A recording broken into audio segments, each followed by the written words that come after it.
aggiornamenti su questioni importanti di cui si parla, ormai da qualche settimana, come il progetto di centralina sul Vajont, ma anche su fatti recenti come l'incendio che ha colpito, tra la nella notte tra martedì e mercoledì un tabià a Benassi Cadore. E ancora parleremo, di lavori attesi da anni, in particolare nel capoluogo, ma anche di Paralimpiadi, trasport e un particolare fatto di cronaca. Vedrete, vi racconteremo di un furto, davvero insolito accaduto proprio a Cortina.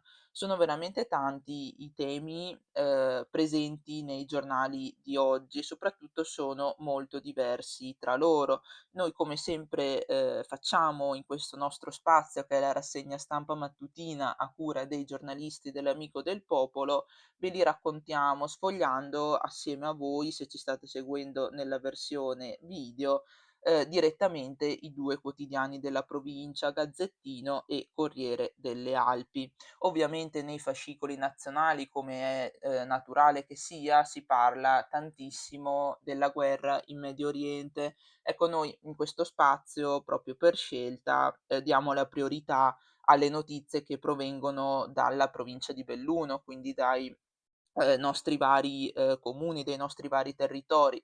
Però, insomma, se, siete interessati sapete che trovate tutto nelle, pagine che precedono proprio il fascicolo locale. Oggi è venerdì 6 marzo, buongiorno a tutti da Irene Dalmas e benvenuti appunto in questa nostra rassegna stampa. Dicevamo tanti temi, ma io partirei da quello delle truffe, perché ormai da qualche settimana Belluno, in generale appunto la nostra provincia, sembra essere veramente nel mirino dei questi delinquenti che tramite messaggi, tramite finte chiamate in cui si spacciano per carabinieri, per direttori di banca e così via, provano a spillare soldi e gioielli. Il loro, bersaglio preferito è sicuramente la fascia più anziana della popolazione perché, spesso è sola, quindi non ha nessuno a cui chiedere aiuto, con cui confrontarsi o anche magari per la minor dimestichezza con, i mezzi digitali.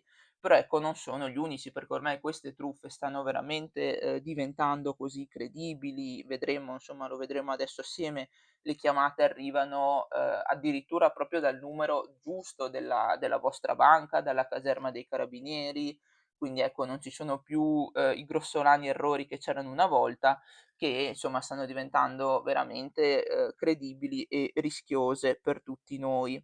Allora andiamo a vedere i nostri giornali, perché abbiamo 2 nuovi casi, uno per quotidiano. Partiamo dal Corriere delle Alpi, in cui troviamo questa, notizia, siamo a pagina 25. Anziano raggirato per 92.000 €. Un venditore ambulante marocchino gli aveva proposto investimenti in campo immobiliare, svuotandogli il conto corrente.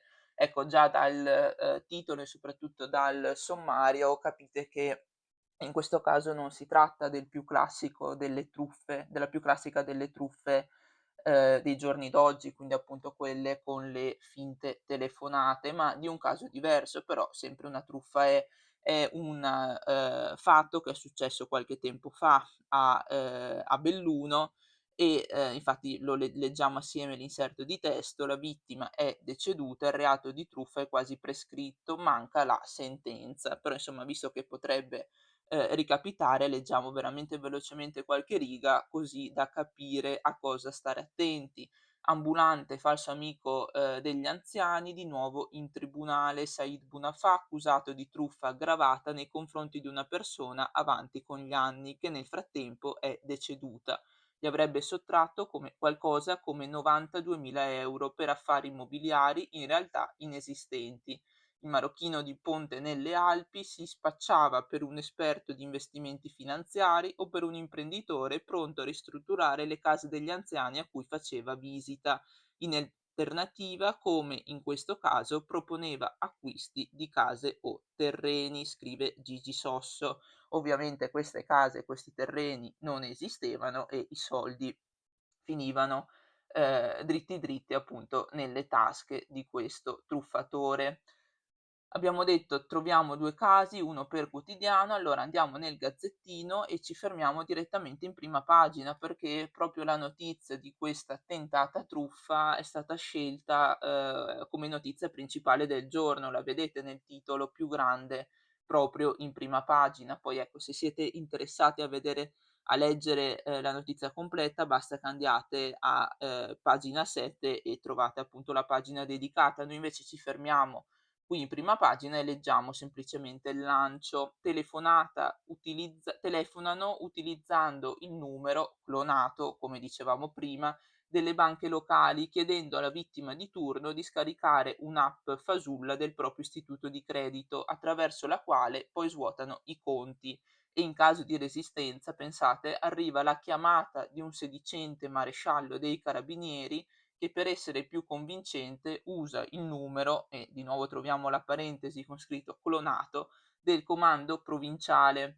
Si tratta dell'ultima frontiera della truffa, che sta mettendo a dura prova le coronarie e i risparmi di molti correntisti, che ieri hanno quasi preso d'assalto gli uffici di alcune banche bellunesi e della Valbelluna, almeno 20 quelli finiti nel mirino.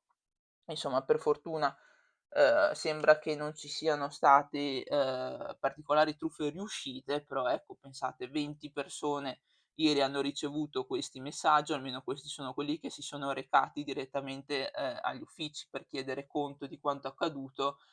Probabilmente sono anche di più le persone che hanno, insomma, hanno ricevuto questi finti messaggi. Ecco, quindi il messaggio è: restiamo siamo veramente attenti ogni volta che ci arriva qualcosa sul telefono. Ormai abbiamo visto che non vengono più commessi gli errori grossolani di una volta, sia dal punto di vista di numeri strani, sia di grossi errori grammaticali nei messaggi. Ormai ecco, queste, truffe sono sempre più credibili, sono sempre più perfette, e quindi ecco, dobbiamo stare attenti. Ecco, torniamo al, Corriere delle Alpi e vi aggiorniamo, come promesso, anche sul progetto della nuova centralina sul Vajont. Eccoci qua, il Corriere gli dedica, 2 pagine tra le prime del fascicolo di Belluno. Vajont: il progetto verrà valutato anche dai tecnici del Veneto. E questa la, notizia. Qui in centro nella pagina trovate, molte fotografie appunto del luogo. Parte delle opere del cantiere saranno a Longarone, già nominato il comitato che esaminerà la pratica. Il progetto della centralina idroelettrica sul Vajont sarà valutato anche dalla Regione Veneto, lo conferma una comunicazione ufficiale inviata dagli uffici regionali veneziani nell'ambito della procedura ambientale avviata dalla Regione Friuli Venezia Giulia per l'intervento proposto dalla società Welly Red. Insomma, è un intervento di cui vi abbiamo già parlato. Comunque, se continuate a leggere l'articolo trovate tutto. L'opera riguarda la concessione di derivazione d'acqua dal torrente Vajont per uso idroelettrico, sfruttando il lago residuo C a valle della diga. E poi ecco, trovate anche tutti i dettagli sulla portata, sul salto e sull'energia che eventualmente, appunto, ribadiamo questa parola, verrebbe prodotta. Nella parte sia in taglio basso, sia nella parte destra della pagina, trovate le posizioni di alcuni nostri politici. Qui sotto Vieceli, qui a destra invece Alessandro Del Bianco, Partito Democratico, che è consigliere regionale. Centralina e diga del Vanoi, 2 mozioni per dire no. Del Bianco le ha depositate insieme ieri in consiglio regionale. Una presa di posizione politica darà indirizzi chiari alla giunta e agli uffici.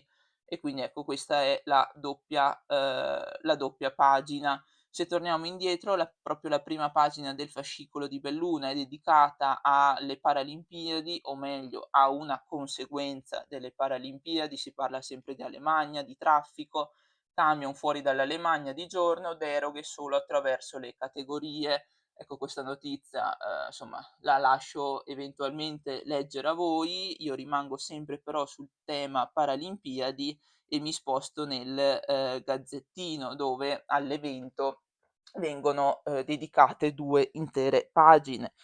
Si parla della visita al villaggio, si parla anche qui del traffico, ma insomma vedete la posizione è decisamente differente rispetto al Corriere delle Alpi, mentre nella pagina di destra troviamo, le, notizie e gli aggiornamenti sportivi, perché come sapete, il via ufficiale arriverà questa sera, quindi questa sera ci sarà la cerimonia di, inaugurazione e di apertura all'Arena di Verona, però le prime prove e le prime gare sono già iniziate. Ecco, se ieri le notizie erano positive, oggi un po' meno. Vedete dal titolo: Estonia e Cina spengono i sogni di gloria azzurri. Si parla del curling, del, doppio misto in cui ieri purtroppo sono arrivate 2, sconfitte.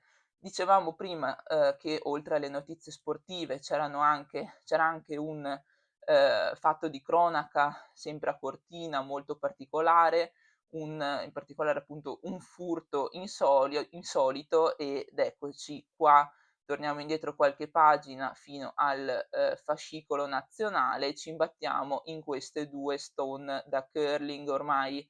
Insomma, abbiamo imparato a conoscerle, probabilmente anche voi avete seguito ore e ore di, diretta del curling, soprattutto quando in gara c'era la nostra Stefania Constantini e quindi siamo diventati degli esperti. Ecco, rubate 2 pietre del curling, scendono a 126 gli esemplari destinati al riciclo in Scozia. Quindi ecco, sono stati rubati 2 sassi del curling allo stadio del ghiaccio di Cortina d'Ampezzo. Il fatto è stato denunciato alla polizia e potrebbe essere avvenuto martedì.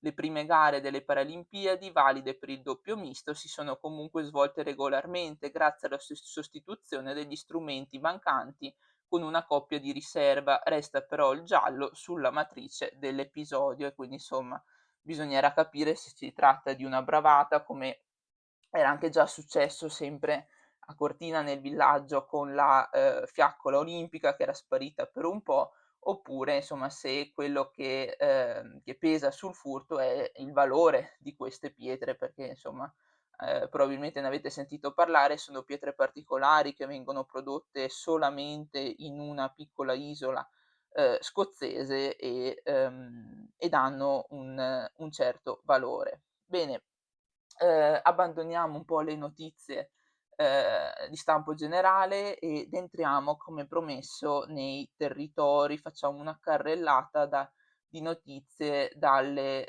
varie aree della provincia. Partiamo dal capoluogo e partiamo da Belluno, da dove arriva una notizia che è veramente attesa da anni e anni dagli abitanti e forse non solo, perché riguarda una via in cui troviamo molti uffici, quindi in cui anche molte persone da fuori città arrivano la mattina, parcheggiano per poi recarsi a lavorare. Parliamo di via Feltre, probabilmente è quasi irriconoscibile qui in questa fotografia perché si tratta di un rendering di come diventerà via Feltre dopo la riqualificazione. Via Feltre più sicura, il regalo di Fiabane, lavori da fine aprile, ci vorranno 10 mesi. Presentato il progetto da 3.001.000 di euro, nuovi marciapiedi e ciclo pedonale, passaggi pedonali rialzati e illuminati, quindi veramente un grossissimo cambiamento rispetto alla situazione attuale che, insomma va sistemata, ecco. Sì, questo intervento verrà fatto grazie a una persona in particolare, la vedete qui in fotografia, si parla di Umberto Fiabane, il benefattore: "Volevo fare qualcosa per la mia città". E quindi insomma è lui che si farà carico del insomma che metterà i soldi effettivamente per garantire la riqualificazione di via Feltre. Allora leggiamo una sua frase: "Perché proprio via Feltre? Perché i marciapiedi sono distrutti", sorride Fiabane. "Quando mi muovevo con più frequenza era sempre difficile riuscire a camminare per via di tutte le buche e dell'asfalto sconnesso.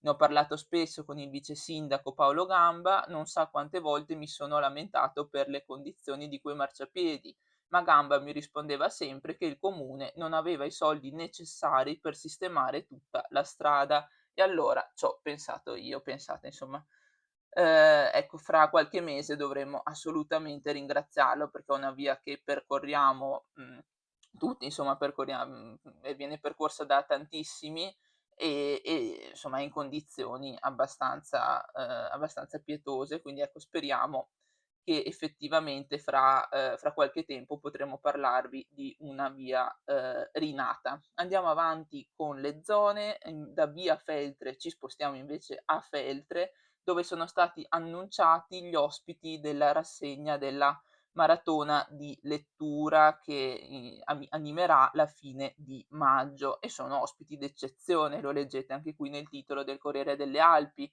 Cazzullo Andreoli accoppiata di prestigio alla maratona di lettura, il doppio evento inserito nelle celebrazioni dedicate a San Francesco d'Assisi. Per i due ospiti d'onore programmati incontri con il pubblico al Teatro della Sena. Trovate poi le date leggendo, gli articoli, anche le biografie, ma insomma immagino che li conosciate entrambi dei 2 ospiti. Procediamo, giriamo pagina perché dalla Valbelluna e dalla Gordino arrivano aggiornamenti su 2 casi di cronaca di qualche tempo fa, in particolare su 2 brutti incidenti in cui erano rimasti, uccise 2 persone. Madre di famiglia morì sulla 51 scagionata l'altra conducente, questo è uno, fu Elisa De Paris a invadere la corsia opposta e provocare l'incidente. La procura ha chiesto l'archiviazione del fascicolo per omicidio stradale, con la faccia qui trovate appunto il volto di Elisa De Paris, giovane mamma che purtroppo in quell'incidente aveva perso la vita, sicuramente ve lo ricorderete ed ecco, è arrivata anche la soluzione, dal punto di vista di cronaca, quindi si è capito di chi era la responsabilità. Stessa cosa qui nella pagina di destra, qui siamo invece in Agordino, morì colpito dal tronco, la vittima era Paolo Marcone, anche di lui trovate una fotografia. Ecco, in questo caso imprenditore condannato, il giudice ha dato 1 anno e mezzo a Federico Dalla Santa dopo che la procura aveva chiesto una pena più pesante.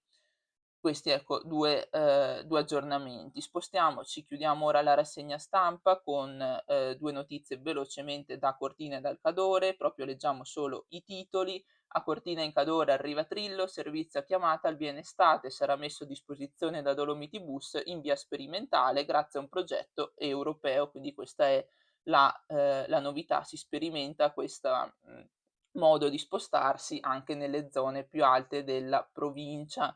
Infine, come promesso, un aggiornamento sulla l'incendio, di ieri a Venasse, sequestrato il fienile bruciato, ora si indaga su un possibile piromane. La magistratura ha messo i sigilli dopo l'ultimo sopralluogo dei vigili del fuoco, accertamenti anche dei carabinieri, quindi insomma ancora non ci sono notizie, certe, però si cerca un piromane. Questa è la fotografia, sono le operazioni di spegnimento dell'incendio del fienile.